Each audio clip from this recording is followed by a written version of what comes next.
Hello my dear students, unit 4 exponents and powers हम कर रहे थे। वर्कशीट 1 हमने कर ली है। वर्कशीट 2 के रिगार्डिंग आज मैं बता दूं कि है क्या वर्कशीट 2 में। वर्कशीट 2 में है reciprocals with positive integral exponents कि रेसिप्रोकल हमने रैशनल नंबर्स का पावर्स के साथ कैसे निकालना होता है। तो क्या है इसमें, the reciprocal of a rational number. Rational number आप सबको पता है कि P अपॉन Q फॉर्म में लिखा जाता है where Q is not zero.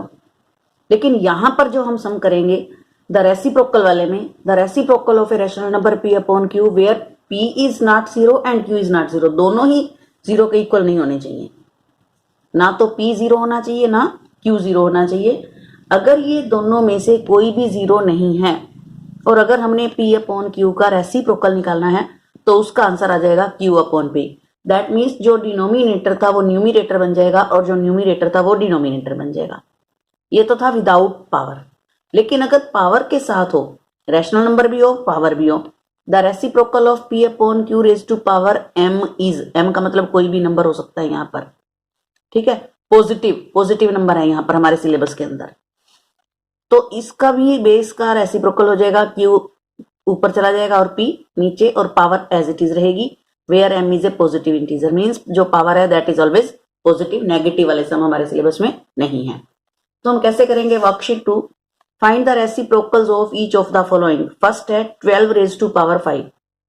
अगर मैं 12 का रेसिप्रोकल करूं, बेस का रेसिप्रोकल ही करना होता है, मैंने ऊपर बताया, तो 12 का रेसिप्रोकल होगा 1 upon 12, power as it is रहेगी।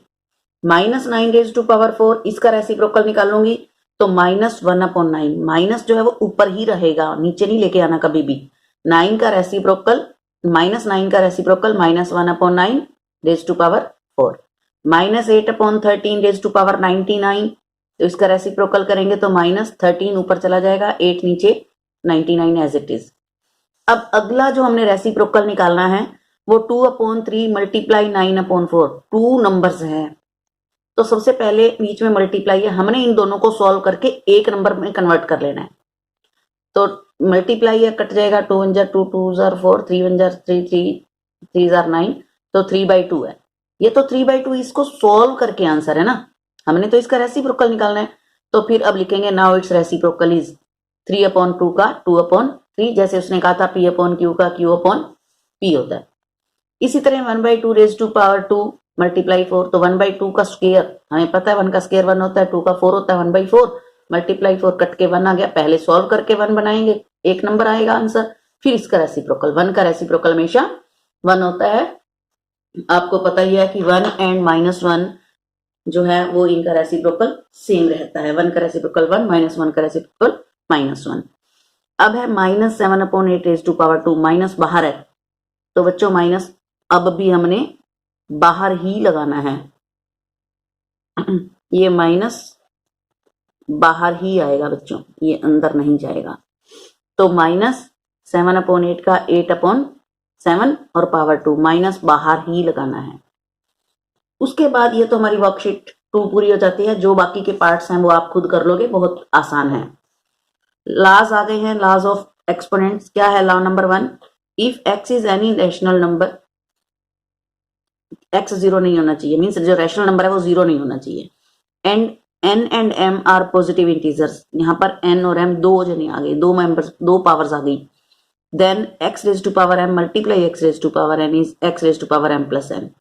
बच्चों क्या कह रहा है वो कि अगर यहाँ पर कोई भी सेम नंबर है, यहाँ पर भी x यहाँ पर भी x, दोनों के ऊपर दोनों नंबर सेम है, बेस दोनों के सेम है, पावर्स अलग अलग है और बीच में मल्टीप्लाई हो, तो रूल कहता है कि एक बार बेस को लिख दो और पावर्स दोनों ऐड कर दो।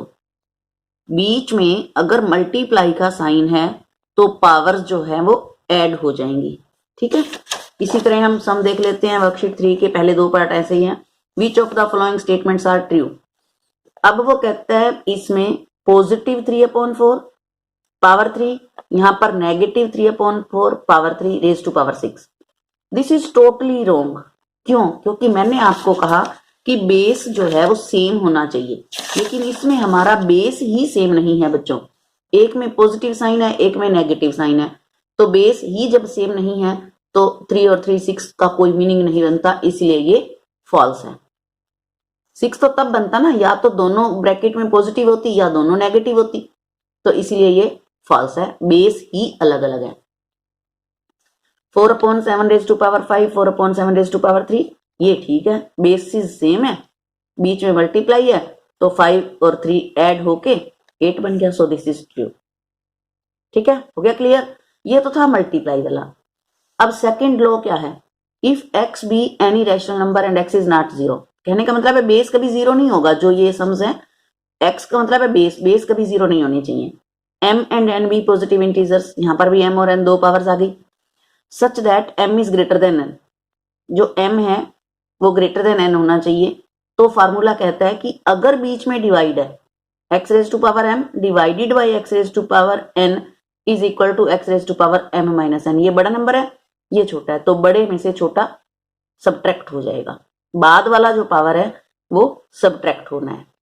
क्लियर, चलो इससे रिलेटेड सम करते हैं। -1/2 raise to power 4 -1/2 raise to power 3, वो कहता है ट्रू है या फॉल्स। अब हमें डिवाइड दिख रहा है बीच में, बेसिस भी सेम दिख रहे हैं, -1/2 -1/2, तो m minus n means power subtract करनी है। 4 में से 3 गया 1, जब पावर लगी ही नहीं हुई तो 1 अंडरस्टूड होता है, नहीं है तो 1 ही है, तो मीन्स ये ट्रू होगा। 6/7 raise to power 0 divided by 6/7 raise to power 0, यहाँ पर 6 पावर है, यहाँ पर 0। According to rule basis same है, बीच में डिवाइड है, सब्ट्रैक्ट करेंगे तो 6 में से 0 गया 6, माइनस करने के हिसाब से 6 आना चाहिए था, लेकिन वो राइट हैंड साइड में आंसर 0 लिख रहे हैं, तो इसीलिए ये फॉल्स है। तो आपको मल्टीप्लाई वाला रूल भी पता चल गया, powers will be added, divide वाला भी रूल का पता लग गया, divided will be powers will be subtracted. अब हम इसके बिहाफ पर क्वेश्चन नंबर 2 करते हैं। वो कहता है कि -2/3, और यहां पर कह रहा है -2/3 रेज टू पावर 3, और यहां पर ब्लैंक दे रहा है, भाई क्या भरें। बच्चों मैंने अभी ऊपर भी आपको बताया कि जब पावर यहां पर कुछ भी नहीं लगा होता तो ये अंडरस्टूड होता है कि 1 होता है, यहाँ अपनी तरफ से 1 पावर लगा लो। अब बीच में मल्टीप्लाई है तो 1 और 3 ऐड होकर के आ जाएगा 4। ठीक है, अब वो कहता है 4/5 raise to power blank 4/5 raise to power 9, और बनना चाहिए 4/5 रेज टू पावर 11। अब 11 बनाने के लिए यहां पर 9 है तो यहां पर क्या होना चाहिए 2, तभी 2 और 9 मिलके 11 बनेगा। अब है -3/7 -3/7 -3/7। सबसे पहले अपने को सारे बेस चेक करने हैं, कहीं बेस ही तो नहीं गड़बड़ कर रहा कोई। चलो बेस तो ठीक है, यहां पर पावर कुछ भी नहीं है, अंडरस्टूड है 1। अब बीच में डिवाइड है, डिवाइड का मतलब है पावर्स शुड बी सब्ट्रैक्टेड। 15 में से क्या सब्ट्रैक्ट करें कि पावर 1 आए, तो दैट मीन्स 14। 15 में से 14 गया 1। ठीक है, इसी तरह -1/10 -1/10 -1/10 बीच में डिवाइडेड है तो पावर सब्ट्रैक्ट होनी चाहिए। ऐसा कौन सा नंबर मैं यहां लिखूं कि जिसमें से 8 माइनस करने के बाद आंसर 8 आए, तो 16 में से जब मैं 8 माइनस करूंगी तो आंसर 8 आएगा। सेम हियर, डिवाइडेड है 2/9 2/9 2/9, 6 में से 0 सब्ट्रैक्ट करना है। जब 6 में से 0 सब्ट्रैक्ट करेंगे तो आंसर आएगा 6। -12/13 रेज टू पावर 2, -12/13 की पावर में क्या लगाऊं कि मेरा आंसर -12/13 रेज टू पावर 5 आ जाए। बीच में मल्टीप्लाई है, मींस पावर्स जुड़नी चाहिए अकॉर्डिंग टू रूल, तो यहां पर आना चाहिए 3, 2 और 3 मिलके 5। This is worksheet 3 question number 1 and 2. So try to understand and complete your copy. So thank you. Have a nice day.